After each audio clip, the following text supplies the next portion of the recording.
A few seasons ago, Isaiah Pacheco came into the NFL and stole a grown man's job, as he said. He came in, he took it, and we got this version of Isaiah Pacheco, a guy who was always waiting to load, right? He wanted to just run people over, get into space, and then turn on the gears. Lately, the run game hasn't been what it was. In a few years, we wanted to see more improvement from Pacheco. They brought in Kareem Hunt to try to help when he was hurt last season. He's made the short yardage game much better, much more effective and efficient. But together, these two running backs don't have enough juice to really elevate the Chiefs' run game on top of what is already a stale run game run by Andy Reid and Matt Nagy at this point. Today, we are going to get into the Chiefs' run game, what makes it stale, why there are some signs of life, some things that they looked in the mirror and identified as problems that they were able to go ahead and attack in this football game. But first of all, this is RGR Football, guys. Welcome in. My name is Daniel Harms, senior film analyst.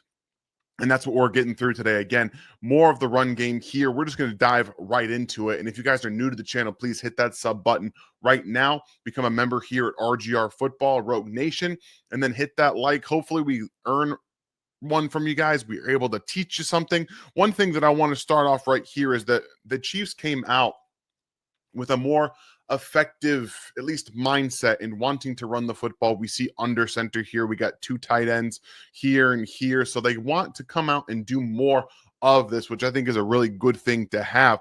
So they're going to run more of what looks like outside zone, at least in my opinion. They're trying to run outside zone. They tag it with a little bit of a different flair where they take the tackle. And this time, Josh Simmons is pulling out to lead block right here. They want that. They're actually going to bring the Eagles are going to take Zach Bond, and he's going to end up seeing this and rush into this A gap. But what I want to point out is that the intention, right, to get outside into space was there multiple times in this game. So I appreciate that. Look in the mirror and saying we need to be able to run more outside. One of the bigger problems is that Isaiah Pacheco was a rigid player. On top of, his ability to be physical and get into space, he's a rigid type player. Like, he has to stop on that move. You see the natural curve linear acceleration. You see a lot of more athletic running backs. This is, again, outside aim point right here. You see outside aim point. Really nice job of mostly everybody here. There comes Zach Bond, who's coming into this A gap right there between Creed Humphrey and where Kingsley Suamataia went to. Also, you've got Travis Kelce really clearing the way by trying to block down here. Trey Smith's right here. You've got backside blocks that don't really matter here. But all in all, you see this is blocked up pretty well for the Chiefs to be able to run through this. Unfortunately for Pacheco, again, he's got to come out here and then decelerate. He can't just continue accelerating off the butt of Hollywood Brown. He has to stop and then go this way, which, one, it creates an easier run path for Zach Bond to get there. But also, if you could just accelerate like this up that curve linear arc right there, you're going to get more yards naturally because you're running off of blocks. I understand you've got number 27 or 21, maybe Sidney Brown right there funneling into the gap, but you have to be able to continue to run off of that. He creates a little bit too much move. But this was a 7-yard run on the first play. And again, under center, 12 personnel. They did a nice job of creating a path for Pacheco here. And again, that leads to an ability to throw the football in play action, okay? We're going to talk about how the run game attaches to the play action game, but also, again, why does it get stale? Because they run the same plays multiple times a game, and they do it after, like, successful runs. So this is one, they came out, they ran the ball, and then they went right to a play action pass, and they get Travis Kelce on a big play right here in the middle of the field because they're able to generate a little bit of movement. So what I like about it, again, there's a good pocket, but we see that this is a tag from the Chiefs. You've got Noah Gray out here just running an underneath route. Travis Kelce is going to kind of take a little bit of physicality right here from Bond and keep going and then turn around and stop. Patrick does a really nice job of getting this ball out quickly, but they've got deep concepts on the other side. So kind of a switch release here from Hollywood Brown, who's going to run more of an out and up, and then a deep crosser here, really more of a post route from Tyquan Thornton. Then the play action pass. We're going to talk a little bit about why I have a problem with most of the Chiefs' play action passes. But this is, again, really good read. He sees it. He throws it. Travis turns around and it's there. Again, look at the pocket. The pocket's really good. One thing that I really have a problem with is the mesh point creation, you guys. We've talked about it on RGR, the Q&As right here. There's no actual mesh point created. Isaiah Pacheco is not really showcasing it. Patrick is not putting that ball in the belly of the running back. There's no real mesh point creation. Why is that a problem?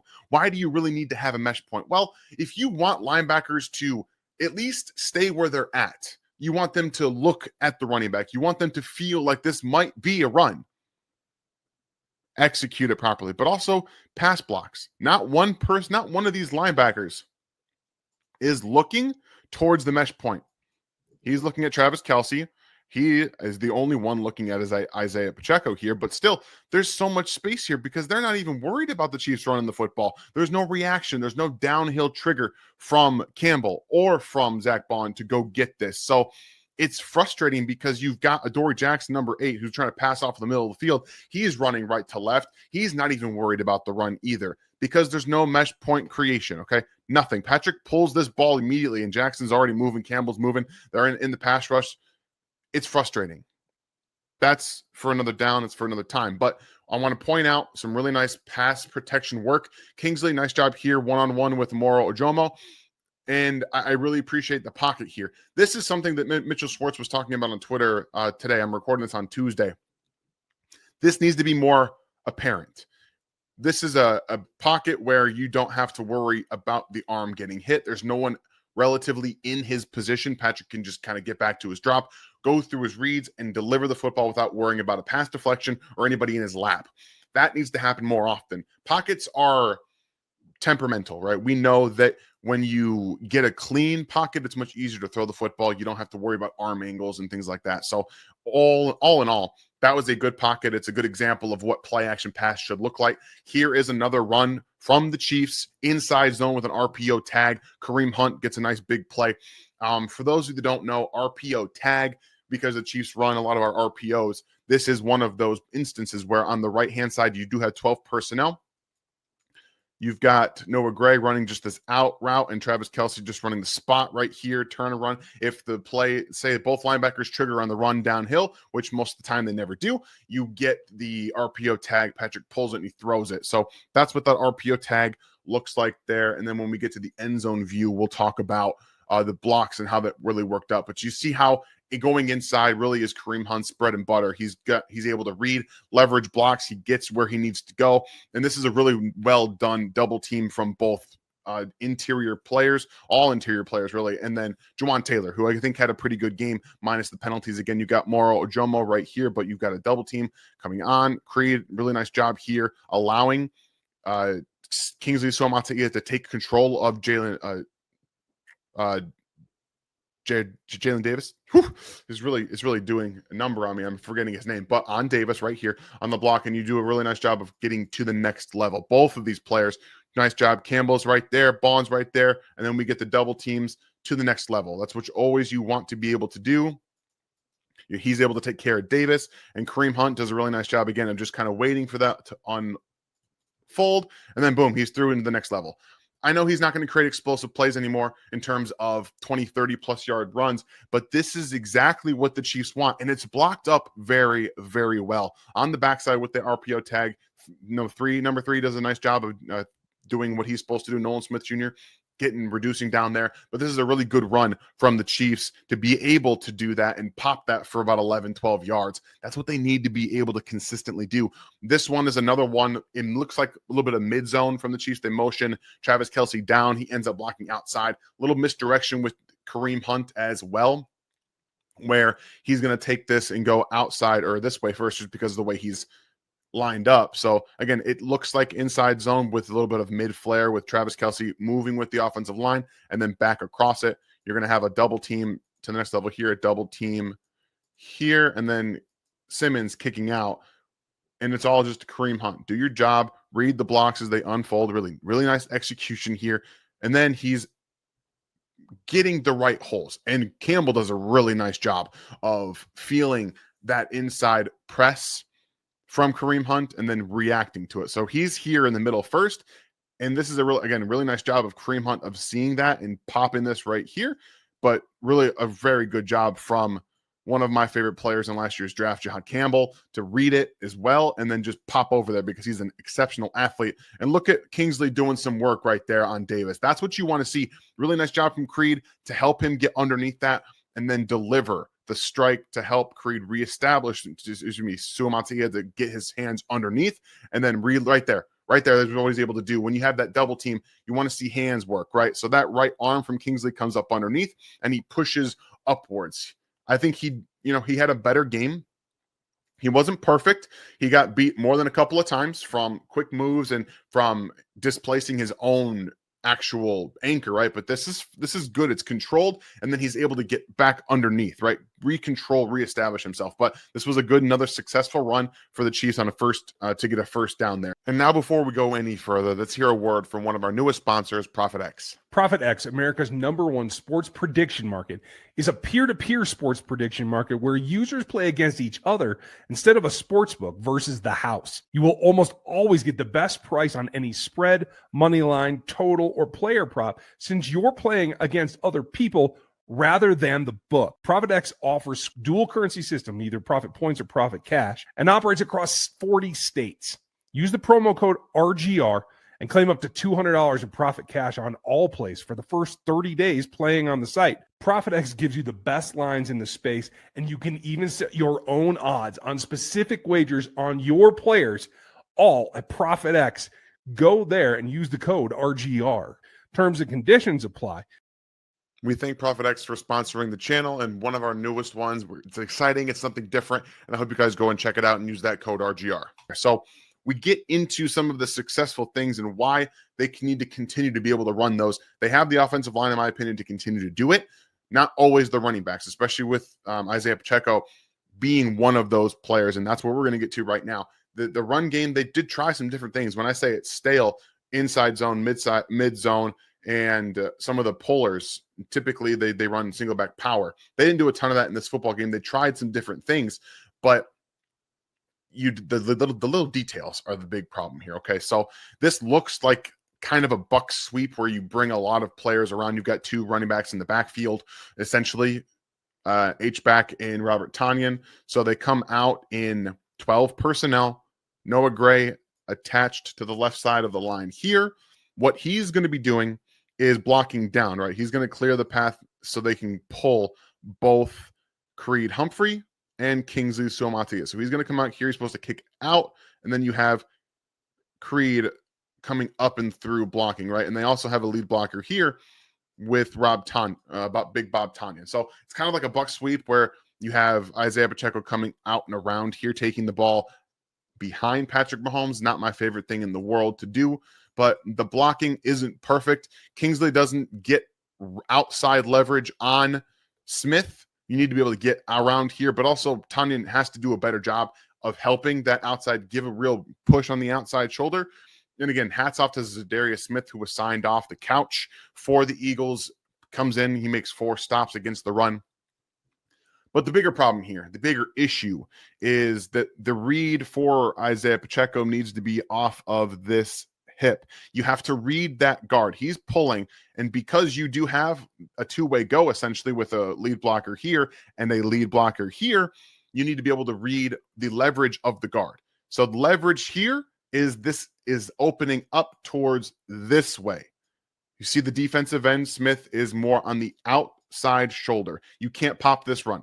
You cannot go outside. No matter what you do, you can't go outside because the leverage tells you you can't. You have to be a little more patient and follow your block this way. Now, there's a little bit of frustration here because Simmons also blocks down, but he's not doing a good job of keeping on that outside shoulder. So you see he's falling off. You've got Trace Smith, who is, pulling here. He's on the ground. So the hesitation initially from Isaiah Pacheco to pop this outside is a little understandable. However, it's all based on the leverage of the guard. He doesn't have the burst to be able to make Zadarius Smith miss in space to get out there. Not to mention Andrew Mukuba, who's coming down right here as a safety, as a fill player, the Eagles defense was very aggressive in obvious run situations where they really triggered on pullers and movers to be able to come downhill and play against the run. They're going to have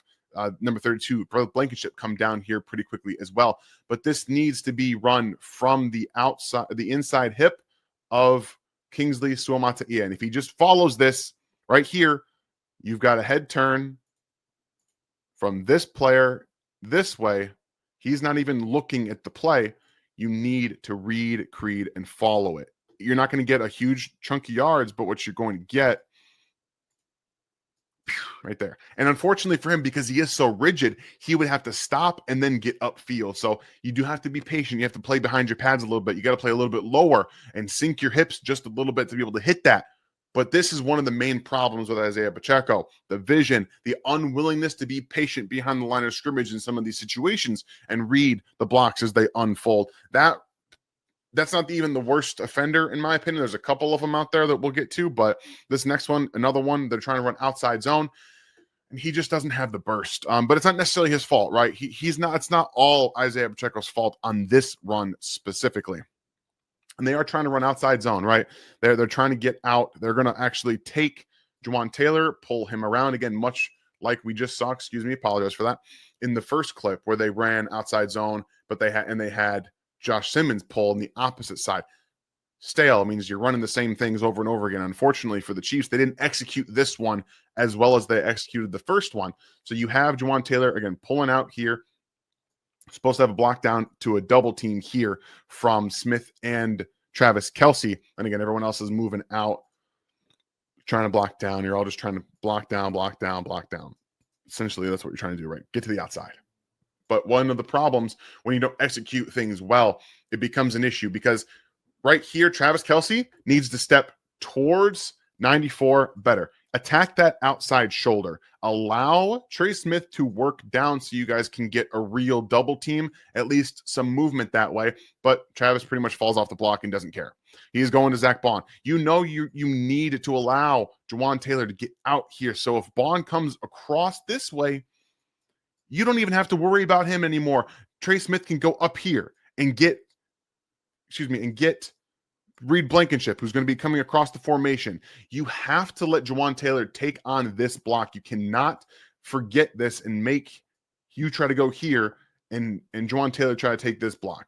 That's not his job. But now, instead, he's got to pick up this puller, and he's on that inside shoulder. And unfortunately, because you have a running back who doesn't have the burst to get around that, he's trying to angle outside of the tackle, and it's all blown up. So if you get down here from Travis, who, again, poor job, and you will allow a pull here, you're going to give Isaiah Pacheco more possibilities to turn this upfield because you have decent blocks everywhere else on guys this way, but you can get inside a little bit. Now, unfortunately, Davis wins across the face of Creed Humphrey, but again, like just these little tiny things, guys, these little details, putting the effort in from Travis, just block somebody here, actually do your job and block somebody.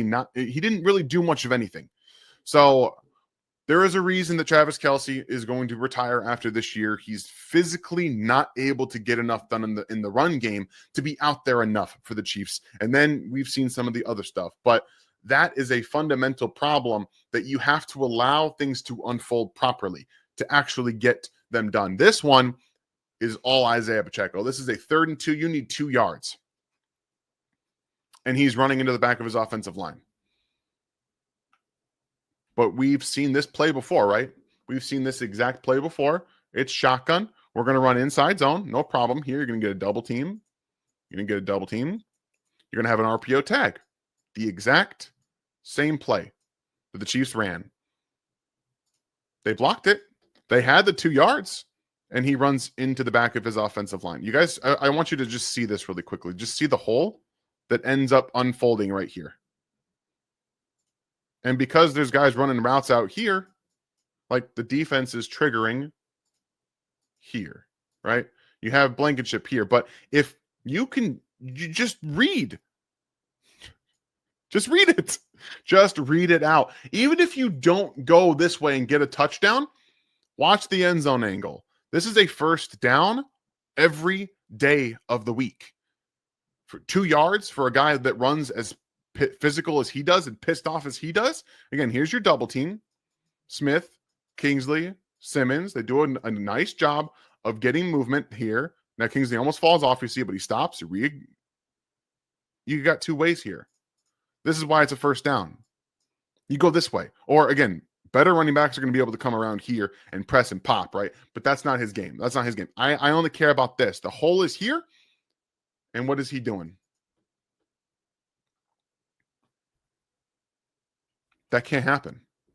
It's inexcusable. This play right here on 3rd and 2 from Isaiah Pacheco is an inexcusable play. There are 2 holes that are going to open up. And instead of actually hitting one of them, he runs into the back of his offensive line. You're going to have a better chance of getting that first down if you find a little bit of space and you force Jod Campbell to come into this gap and stop you, which you run with a head of steam. He's not stopping you from getting a first down. You stopped yourself from getting a first down because you stopped your momentum. You stopped your own acceleration by running the back of your offensive line. That's a bad play. It's a really bad play from Isaiah Pacheco, who had negative 17 yards of rushing over expected. So he rushed for negative 17 yards this season. Awful. Just poor play. And what is so important about the details, right? We talked about it with that outside zone where they pulled Juwan Taylor, those little minute details. What are so important about details? Well, things like this. This play itself is a bad play, in my opinion, because you are trying to run basically a Travis Kelce screen who's going to motion from here to the left, and then he's coming out here. All right. Well, if you're running this, why do we have no other routes attached to this? So here, again, at this point, all right, Patrick is running away from the offensive line. Everyone's out this way, right? That's what they're trying to do. They're trying to move the defense that way and have Patrick come this way. But if that's the point of it, why do we have receivers over here? Why do we have no crossers trying to come this way? Why is no one trying to run this way or right here trying to do this just in case? Because they do a nice job, the Eagles do, of seeing this. Patrick's moving to his right. But no one is, all 3 of your other options are the wrong way. This is the kind of stuff that details that Andy Reid talks about, the execution. And this one is on Andy Reid because the design of the play, unless Patrick changed the way he's supposed to move or the way the play is supposed to go, which he could have pre-snap, and then there's miscommunication. Either way, it's on them to figure that out. And again, Travis Kelce trying to rip across, and no one cares about that. This is supposed to be a play action under center play. This is where we get back to the creating a mesh point. You create a mesh point, things can do well for you. You can make defensive players, linebackers figure that out. Now, Zach Bond here is going to be reading and not moving at all, but he's reading. They're already bringing Campbell because they were very aggressive. I believe that Vic Fangio blitzed Mahomes more than he ever has before. But here they is. What mesh point? What? I mean, at least Kareem Hunt's trying to sell it. But that football, look at what is this? This is not a mesh point. No one is believing that you're handing that football off. This happens at least 75 to 80% of the time that they run play action. It's disgusting. That's on Patrick. That's on the coaching staff for not teaching that in practice, for not executing it properly. At least Kareem Hunt's trying to sell it, right? He's trying, but look where he's trying to make a mesh point. Here. This is where he's trying to make a mesh point. Look how far away Patrick Mahomes already is. You have to sell it. You have to mean it. This is the same as running the football. If you don't mean it, if you don't execute properly, no one respects it. The Eagles didn't respect it because only a couple of times were they able to make them pay with that. So another one where there's absolutely no mesh point. This play was broken from the start. And Travis Kelce, I'm coming at you again. This effort is awful. It's awful. It's awful. There's zero attempt here to block anybody. He doesn't do anything. These details are the difference between big plays and not. This is a deep dig on the backside of the play with Tyquan Thornton running that deep corner route. This is designed to get Juju Smith-Schuster open 100%. They blitz one extra player. So here comes 58 down, loops around. You have this coming out this way, so Noah Gray coming out here so you can block on the opposite side. And Travis just allows 58 to get in between this gap. If he actually blocks for a half second, blocks down. This is a pocket that Patrick can step up into right now and deliver this football to Juju Smith-Schuster over the middle of the field. Boom. He can throw this football. But no. Because Travis didn't block anybody, he didn't even try to block Jalix Hunt here. He did nothing. He did effectively nothing. This ends up being blown up for nothing. So yeah, I sound frustrated because I am frustrated. The run game itself, they run a lot of the same stuff, and I'll give them credit. They are trying some different things with that little look that they have, right? They did more with it than just trying to run the same inside zone and try to get to there. They moved guys around. They're trying to activate Josh Simmons, Jawan Taylor as well, and sometimes Kingsley and Creed Humphrey. I like what they're doing there. The problem is when you just run the same inside zone tag with a RPO, it's stale. And when you keep running the same inside zone because you can't run outside zone, we know why. They refuse to try to get Brashard Smith involved in the run game. And then we see the effort in play action passes with the mesh point not really being there. Travis Kelce not caring about blocking at all from a standpoint of just helping out your quarterback a little bit. And then everything else, the details matter so much. And right now, they're more focused on overcoming the other issues with the offense, which I get, than worrying about the small details. When you don't have guys that can overcome like Xavier Worthy and Rashee Rice, or a running back room, they can help you overcome some issues like those little details. You have to get those right. And right now, they aren't doing enough. Patrick Mahomes has to do everything himself. And then on top of that, he's missing deep balls. His footwork in the pocket isn't fantastic. He's dealing with muddy pockets, not necessarily a ton of like pressure, free pressures and stuff like that, but muddier pockets, which is forcing different arm angles and stuff. So just trying to remember that Patrick Mahomes has more to do than he ever has. And because they are still down players, it's become more of a problem. So just frustrating to watch. That I think they need to get Brashard Smith more involved in the run game in any way that they can. But those little details, they're coming back to haunt the Chiefs right now in the run game and then the play action game. But they are trying. They ran more under center. They ran more under center play action because it's working and it's what the NFL needs and is right now. You have to be able to get under center, run the football, and run play action. So I think that there's hope that they're at least self-evaluating, right? They were able to look at the mirror and say, we need to do this more. That's a good thing. Now they got to get to executing it. So yeah, the offense is a little frustrating, but there is hope that they're actually going to be able to try to correct this. And yes, when those players come back, they will be able to throw the football more effectively, get more yards after catch, and then hopefully run the ball just a little bit more. So I hope you guys enjoyed the breakdown of the run game from this game against the Eagles. I know it was frustrating to watch them go to 0-2, but I think that there's a lot more in the future that the Chiefs can get better on and improve upon because they are seeing what they have to do. So again, hopefully that's enough for you guys. And if you're new to the channel, please hit that sub button right now. We'll have more content for you. Don't forget to check out Gary's video tomorrow, my and Ryan's preview show, right, for the next game against the Giants on Sunday Night Football. The game plan will be on Friday. Have yourselves a great rest of your day, and I'll see you next time. Thanks for watching this video from the team at RGR Football. Click these videos to see more and subscribe to RGR Football.